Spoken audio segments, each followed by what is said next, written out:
मैं आपकी छवि बनाकर जन जन तक पहुंचाना चाहता हूं। एक राजा के हृदय से निकले इसी एक संकल्प ने भगवान की जीती जागती छवि हमारे और आपके बीच पहुंचा दी। महर्षि वेद व्यास जी ने महाभारत रचकर भगवान का चरित्र बताया।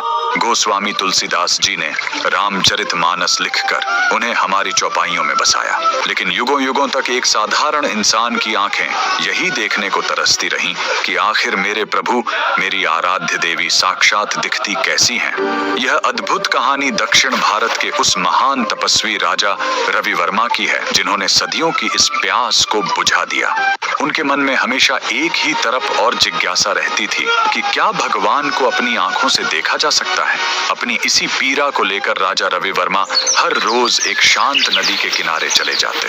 वे दुनिया से कटकर माता सरस्वती के कठोर ध्यान में बैठ जाते। उन्होंने महाकाव्यों, वेदों और पुराणों के एक एक श्लोक को गहराई से पढ़ा। लेकिन एक मनुष्य की आंखें भगवान को कैसे देख सकती थीं?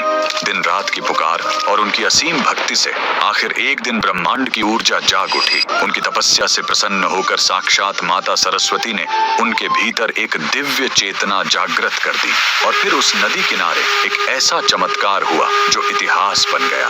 राजा रवि वर्मा के बंद नेत्रों के सामने देवलोक के द्वार खुल गए। उन्हें वो अलौकिक दर्शन प्राप्त हुए जहां उन्होंने मन की आंखों से देखा कमल पर विराजमान धन और वैभव की देवी माता लक्ष्मी की करुणा, वीणा लिए स्वयं माता सरस्वती का सौम्य रूप, श्री कृष्ण की वो मनमोहने वाली मूरत, भगवान शिव का शांत रूप और श्री राम और माता सीता की वो अलौकिक मुस्कान। जब वे उस दिव्य दर्शन से बाहर आए तो उनकी आंखों से आंसू बह रहे थे। उसी ईश्वरीय प्रेरणा से उन्होंने अपनी चित्रकारी वाली ब्रश उठाई और खाली चित्रपट पर रंग भरने शुरू किए। उनके हाथों में मानो स्वयं माता सरस्वती बस गई थी। जब उनकी बनाई देव छवियां पहली बार दुनिया के सामने आईं तो चमत्कार हो गया। वो कोई साधारण चित्र नहीं थे, उनमें प्राण थे। लोग उन छवियों को देखकर वहीं जमीन पर गिर पड़े और फूट फूट कर रोने लगे।